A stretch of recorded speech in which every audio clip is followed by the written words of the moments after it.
boat was submerged, the only thing they had was battery power. Did you guys see the big sticks when you came through the door? Those are actually great big switches. If submerged, they could run 9 knots. I thought the submarine was really fascinating with all the controls and stuff. The batteries would last about an hour. It was kind of scary being underwater, to me anyway. We had a really good time with the submarine. It was very educational, I guess you could say. Before we would submerge the boat, we would want what's called a green board. All those lights to be green.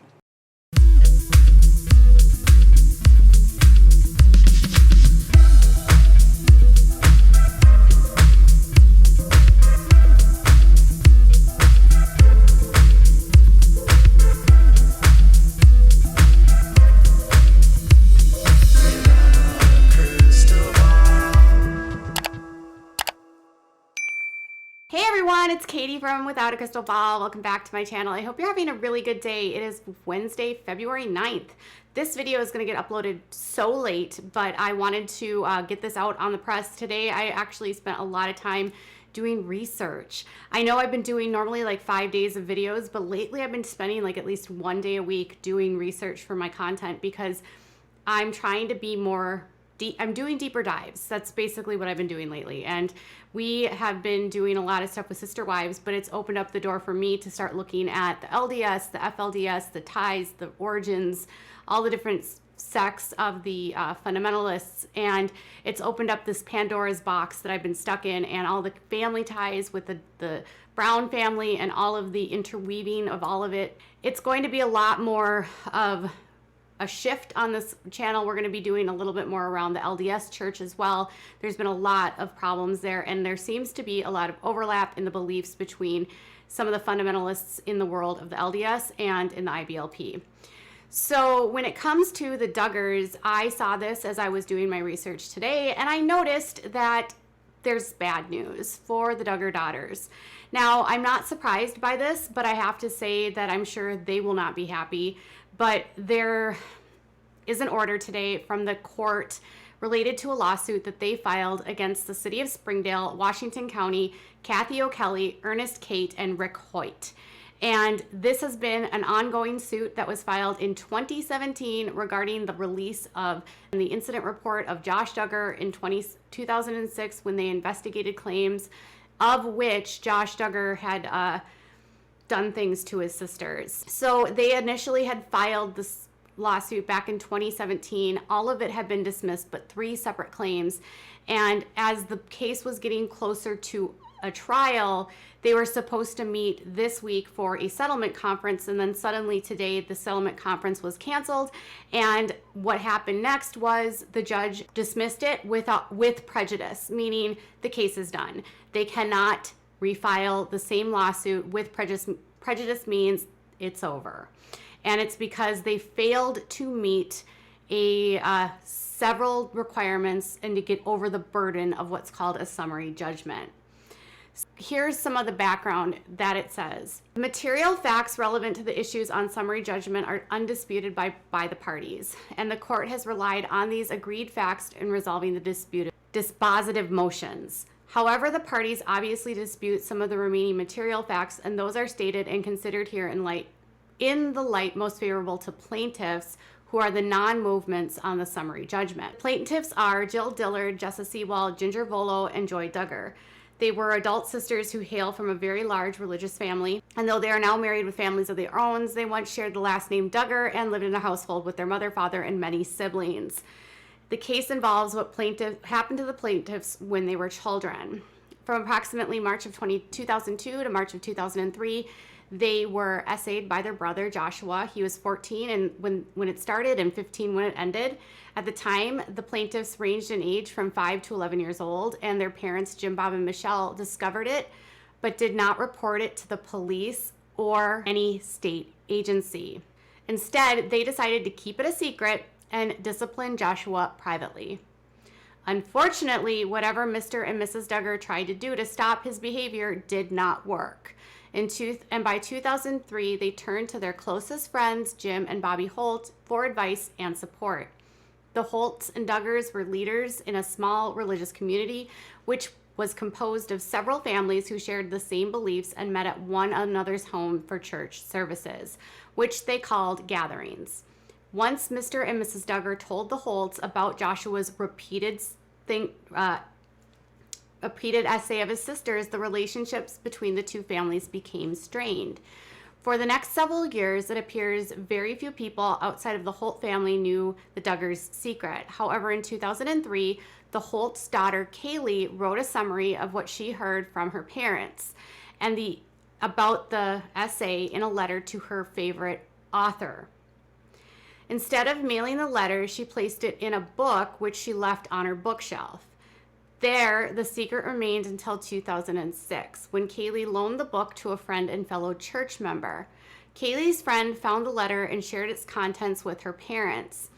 From that point on, the Duggars family secret spread by word of mouth and other members of the close-knit church community. It is unknown exactly how many church members learned of this, but the news caused factions to form within the church, and certain members evidently disagreed with how the matter was being handled. On December 7th, 2006, the Arkansas Department of Human Services hotline received 2 tips that Joshua had essayed his sisters. The first came from an anonymous caller in the hotline, and the second came from Harpo Studios, the producer of Oprah Winfrey's talk show. It seems the Duggars had caught the attention of the media at around the same time of this unusually large family. They were scheduled to appear on the Oprah Winfrey Show, and they had traveled to Chicago to record an episode. Harpo received an anonymous email warning the Duggars were not what they seemed, but had essayed his sisters. They faxed the email to the Arkansas Department of Human Services, and the same day, Sergeant Daryl Hignite in Springdale Police Department opened a police investigation into the allegations. He was 18 years old at the time, but the plaintiffs were still minors. Jill was 15 at the time, and Joy was 9. Sergeant Hignite contacted Detective Gary Connor of the Washington County Sheriff's Department to request the county assist in the city in the investigation. So he goes into the details of basically they all went down to they're requested to come down to the Child Safety Center where they're interviewed, and it says that Mr. and Mrs. Duggar, Joshua, and the plaintiffs were all interviewed. And there was a file with the Finn's petition to the juvenile court, but it says that no criminal charges were ever brought against Joshua, nor were his sisters removed from the family home. So in the middle of that, the following year, it says they started their show, which morphed from 17 kids to 18 kids to 19 kids, and they became celebrities, and he actually called them minor celebrities. And it was in 2015, after they had shot to fame, that a FOIA request had been made to the city of Springdale and Washington County for the release of these reports. And throughout the time that they got these, there was some allegations by Jim Bob Duggar and the girls that these were issued maliciously, and he goes into quite a bit of detail about the entire process it took them to determine whether or not they were going to be released. They went over the deadline for these documents to actually be released, and they took tons of steps. They consulted numerous people. They were taking like an abundance of caution to see whether or not they could release it. And they had this FOIA request. It sat on there for days. They had to get it out. They're nervous about putting it out. They don't know if they should put it out. They're consulting all these different people. All these different players have opinions on what they should do. The different reports end up going out, getting redacted, but then on the same day that they released the documents, there was a order by a judge in the juvenile court that the release of the documents be halted and that the records be expunged.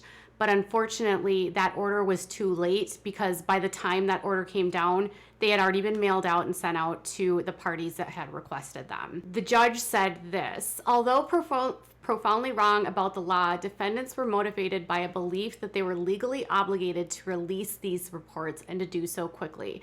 By the time Chief O'Kelly from Springdale and Mayor Hoyt from Washington County discovered the existence of the FOI requests, the 3-day response deadline had already passed. Chief O'Kelly testified that she was embarrassed that her department had missed the request and deadline.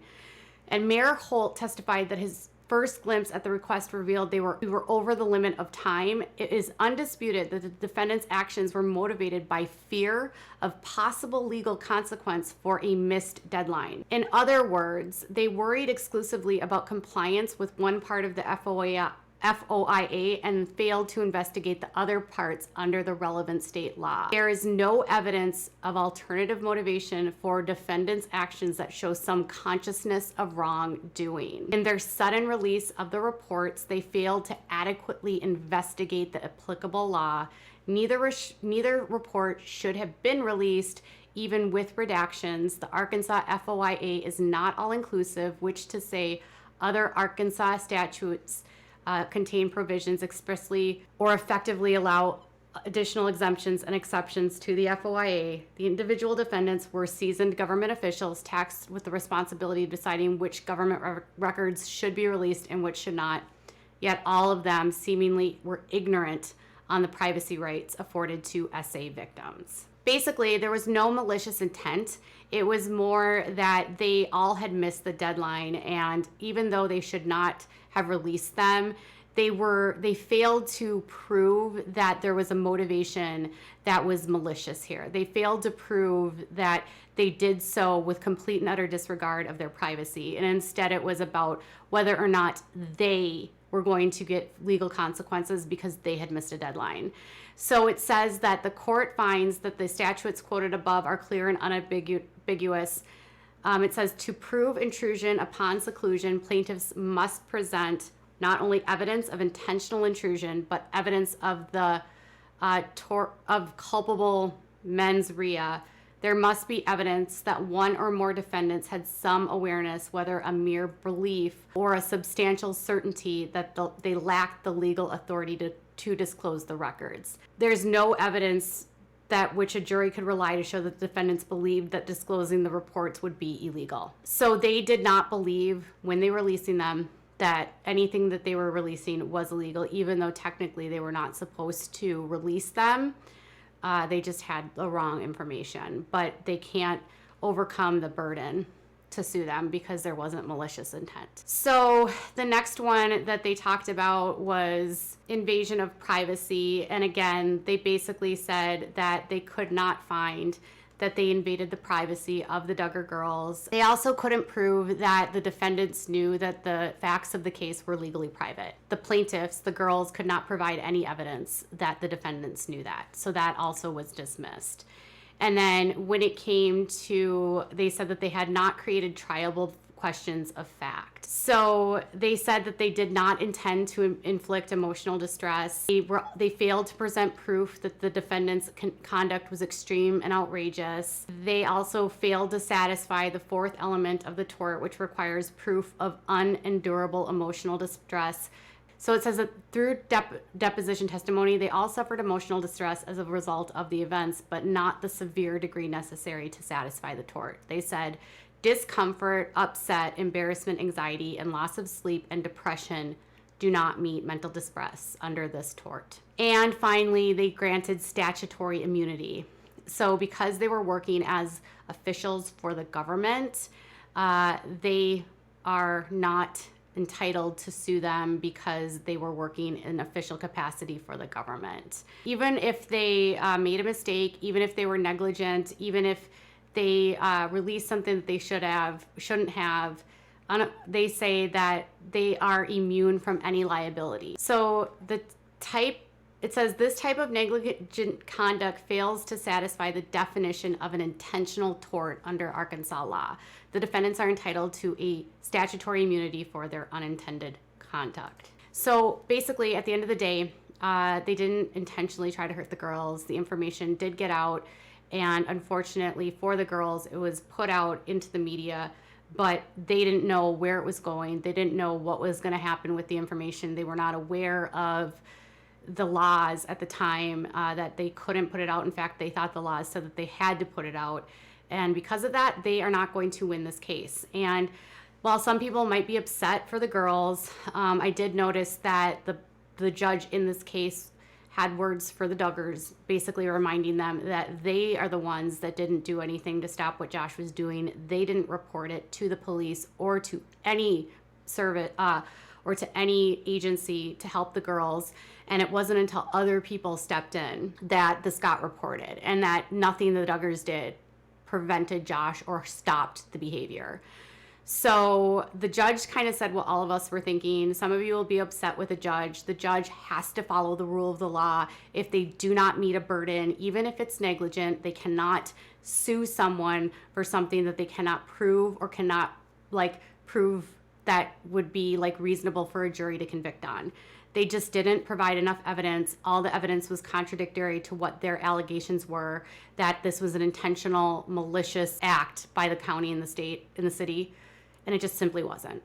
So the girls' case has closed. I don't know if they're going to appeal or not. Jim Bob, who has spent a ton of money on this, may want to do some reflecting on his role in this and how he is the one that decided to go on television within a year of an investigation and force his girls into the spotlight, knowing what secrets were in their past, and then forcing the girls to defend Josh in 2015 on national television, but never once having Josh go on TV to talk about his own actions. So tell me what your thoughts are about all of this in the comments below. Bye, guys.